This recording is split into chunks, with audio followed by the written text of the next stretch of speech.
Suatu hari nanti ketika Pastor Andy dipanggil Tuhan pulang ke rumah Bapa, Pastor Andy meninggal, tubuhku ditanam di dalam tanah, roh kembali kepada Sang Pencipta. Namun apa yang terjadi hari ini? Pelayanan kasih, pelayanan doa, pelayanan Yesus Kristus yang dipercayakan ini menjadi berkat bagi seluruh pemirsa. Firman Tuhan berkata, barang siapa berkata ia ada di dalam Allah, ia wajib hidup sama seperti Kristus telah hidup. Contoh teladan panutan kita yang lengkap dan sempurna adalah Yesus Kristus, di mana hidupnya menjadi berkat bagi orang lain.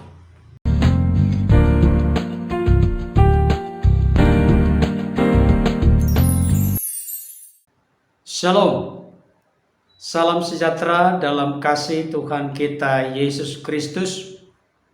Pada kesempatan ini saya rindu membahas satu topik yang penting, sederhana tetapi menarik dan perlu untuk membangun kerohanian kita. Saya beri judul, suatu hari nanti ketika dipanggil pulang ke rumah Bapa di sorga. Ini yang selalu dihidupi dan ditekuni oleh hambanya Pastor Andy Simon. Sebelum saya lebih jauh memberikan beberapa ulasan dan catatan penting, ada baiknya kita saksikan dulu tayangan berikut ini. Bila saatnya nanti ku tak kuat lagi hidup ini, sudah jadi berkat.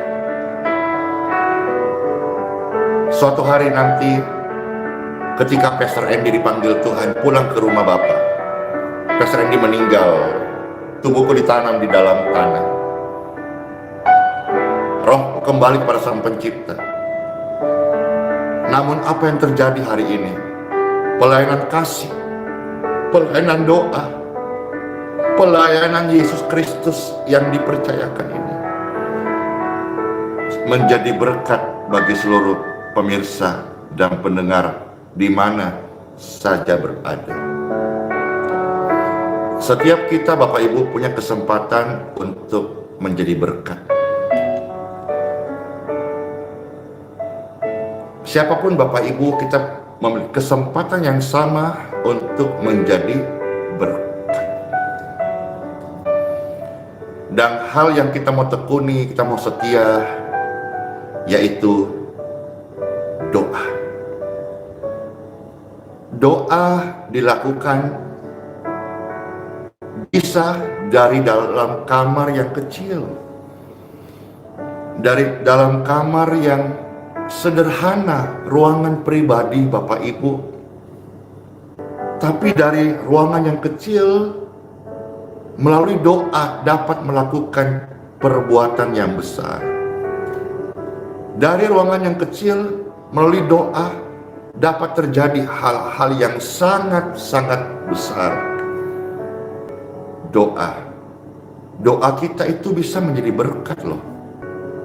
Kita hidup mau menjadi berkat, dan hal yang kita perlu tekuni yaitu doa. Bapak Ibu sekalian yang terkasih, melalui doa ada pertemuan, ada komunikasi, dan ada kekuatan dari Tuhan yang menyadarkan kita, menginsapkan kita, melepaskan kita, menyembuhkan kita, memulihkan kita, memberikan harapan yang daripadanya untuk kita hidup hari-hari ini. Tetap semangat, tetap kuat, tetap optimis, tetap beriman kepada Tuhan yang bisa kita percaya, namanya Yesus Kristus. Baik Bapak Ibu Saudara yang dikasihi oleh Tuhan, tadi kita sudah menyaksikan, menyimak, memperhatikan dan mendengarkan beberapa hal penting yang perlu menjadi perhatian dan sorotan bagi kita semua, berkaitan dengan Bagaimana kita hari lepas hari menjalani kehidupan di tengah-tengah dunia yang Tuhan masih beri waktu, peluang, dan kesempatan kepada kita. Tuhan menghadirkan kita di tengah-tengah dunia ini tentu punya maksud dan tujuan. Hidup kita menjadi berkat yang bermanfaat bagi sesama manusia tanpa dibatasi oleh batasan apapun, termasuk suku, ras, agama, golongan. Tadi penggalan dari lagu yang dinyanyikan oleh hambanya Pastor Rani Simon. Hidup ini harus menjadi berkat. Jangan sampai kita buat tanda petik sia-sia karya, kuasa, penebusan, pengorbanan Kristus dalam hidup kita. Kita dipanggil tidak semuanya menjadi pendeta, tapi Tuhan mau kita supaya menjadi pelita, garam, terang, saksi Kristus, bahkan suratan Kristus yang terbuka, yang melalui tutur kata kita, melalui apa yang kita buat, lakukan, dan kerjakan, menjadi berkat bagi sesama kita manusia, dan tentunya menjadi hormat dan kemuliaan bagi nama Tuhan.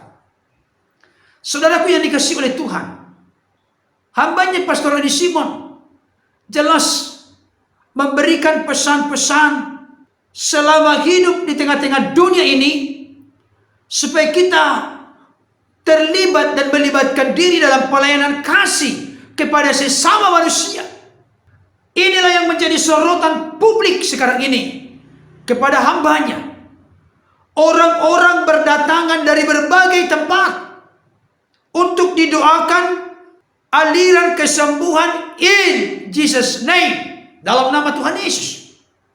Saudaraku yang dikasihi oleh Tuhan, beliau menyampaikan kepada kita untuk membuka mata hati, mata rohani kita semua.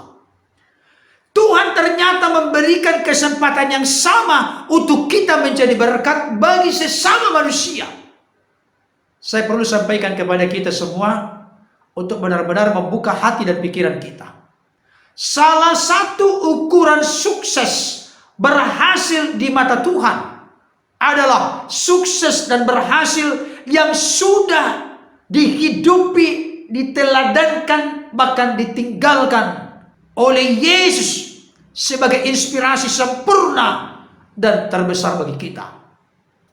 Saya perlu sampaikan kepada kita, Bapak Ibu Saudara, Yesus adalah tokoh tersukses, paling berhasil di sepanjang sejarah segala abad. Hanya 3,5 tahun pelayanan di dunia ini, tapi kehadirannya sangat dahsyat dan luar biasa. Dia rela mati di kayu salib untuk menebus hidup kita dari dosa, kematian kekal, dan dari jeratan kuasa iblis. Yesus meninggalkan teladan yang sempurna kepada kita untuk kita mengikuti jejaknya. Yesus adalah pribadi tersukses dan yang paling berhasil sepanjang sejarah kemanusiaan. Karena apa, saudara? Bukan karena mengumpulkan harta triliunan. Kenapa saya katakan demikian? Karena memang langit, bumi, laut beserta segala isinya dicipta oleh Yesus dalam konteks sebagai firman yang bersama-sama dengan Allah. Tetapi dalam konteks sang firman yang telah nujul turun menjadi manusia, yang namanya adalah Yesus, menjadi sosok pribadi yang tersukses sepanjang sejarah segala abad. Karena apa? Karena hidupnya menjadi berkat bagi banyak orang. Apa yang tidak bisa dijembatani oleh dunia sanggup dihubungkan oleh Yesus. Apa yang mustahil dicapai oleh manusia sebagai pribadi yang berdosa, yaitu surga, lewat karya pengorbanan Kristus. Dan ketika saudara dan saya percaya, benar-benar sungguh-sungguh menerima Dia sebagai Tuhan dan Juru Selamat dalam hidup kita, maka apa yang tidak mungkin menjadi mungkin. Manusia yang berdosa diampuni, disucikan, dibenarkan, dilepaskan, ditebus, diselamatkan oleh karena karya Kristus. Jadi Yesus hidupnya menjadi berkat bagi orang lain. Yesus hidupnya menjadi berkat bagi dunia ini. bagi siapapun yang terbuka mata hati, mata rohaninya, dan yang diinsapkan, disadarkan oleh Roh Kudus untuk percaya menerima Yesus sebagai Tuhan dan Juru Selamat. Saudara dikasihi Tuhan, firman Tuhan berkata, barang siapa berkata ia ada di dalam Allah, ia wajib hidup sama seperti Kristus telah hidup. Contoh, teladan, panutan kita yang lengkap dan sempurna adalah Yesus Kristus, di mana hidupnya menjadi berkat bagi orang lain, di mana hidupnya menjadi berkat bagi manusia yang berdosa. Oleh karya penebusan pengorbanannya, darahnya tercurah demi menebus hidup saudara dan saya dari dosa, kematian kekal, dan dari jeratan kuasa iblis. Bapak Ibu Saudara dikasihi oleh Tuhan, Pastor Andi Simon mengingatkan kita semua, ada hal penting yang semuanya kita orang percaya bisa melakukannya untuk kita setia di dalamnya, bahkan sungguh-sungguh menekuninya, yaitu kehidupan di dalam doa. Tekun berdoa. Orang Batak bilang salah satu karakter yang tidak disukai oleh banyak orang adalah jugul, keras kepala. Tapi ada satu yang bagus dan indah dari kata jugul. Apa itu? Jugul martangiang. Tekun berdoa, pantang menyerah, tidak jemu-jemu, tetap berdoa. Itu bagian dari intisari firman Tuhan berkaitan dengan doa. Saudaraku dikasihi Tuhan, kita bisa berdoa di mana saja. Hambanya tadi Pastor Andi Simon mengatakan bisa di ruangan yang kecil, ruangan sederhana. Tapi jangan lupa, di ruangan yang kecil dan sederhana itu, ketika kita berkomunikasi dengan Tuhan, ketika kita mengadakan pertemuan persekutuan dengan Tuhan, maka akan terjadi perkara-perkara besar. Kekuatan Tuhan turun tercurah bagi kita, di mana menyadarkan dan mengisapkan kita akan keterbatasan diri kita dan kebutuhan diri kita bergantung secara total kepada Tuhan. Di mana di dalam doa itu bisa terjadi kelepasan, bisa terjadi mujizat, terjadi kesembuhan, terjadi pemulihan.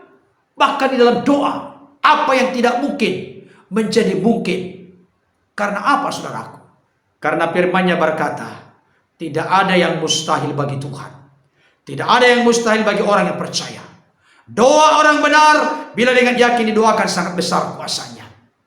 Bahkan janji firman Tuhan yang ya dan amin adalah, bagi Allah lah yang melakukan jauh dari apa yang kita doakan dan pikirkan, seperti yang nyata dari kuasanya yang bekerja secara efektif, efisien, optimal, maksimal di dalam hidup kita dan melalui hidup kita. Saudara dikasihi oleh Tuhan, mari kita tekun berdoa dalam hidup ini. Apapun situasi, kondisi, keadaan yang sedang melilit, menimpa, membelenggu hidup kita, sekalipun ada barangkali persoalan yang begitu berat dan besar, dokter mungkin sudah memvonis tidak akan mungkin lagi sembuh, hanya menunggu waktu dan hari. Tapi saya mau kasih tahu, di dalam doa, komunikasi, hubungan, relasi kita dengan Tuhan, di sana bisa memunculkan harapan-harapan yang baru dan segar. Sebab bagi Allah tidak ada perkara yang mustahil. Saudaraku yang dikasihi Tuhan, mari hidup kita tetap melibatkan diri dalam pelayanan kasih, sehingga hidup kita menjadi berkat bagi orang lain. Bapak orang beriman atau bapak orang percaya adalah Abraham. Abraham dipanggil oleh Tuhan untuk diberkati dan menjadi berkat. Maka kita anak-anak rohani dari Abraham, mari kita juga bukan sekedar dipanggil untuk diberkati. Jadilah kita saluran berkat yang dapat membawa senyuman, sukacita, harapan kepada orang lain. Karena Yesus yang kita beritakan adalah Yesus yang berkuasa menyatakan mujizatnya sampai saat ini. Mari kita tetap hadir, membawa semangat, membawa kekuatan, membawa rasa optimisme. Dan mari kita tetap teguh beriman dan percaya kepada Tuhan, karena kita tahu Tuhan yang kita sembah Maha Kasih. Dia sanggup melakukan hal-hal yang terbaik dalam hidup kita. Kalau Tuhan telah berkenan mengaruniakan anaknya yang tunggal kepada kita, maka percayalah, Tuhan pasti mampu mengaruniakan hal-hal yang baik yang lain kepada kita. Demi kelangsungan hidup kita hari lepas hari, memuliakan, menyenangkan Tuhan. Bahkan demi hidup kita menjadi berkat bagi sesama manusia. Tuhan Yesus memberkati. Haleluya. Amin.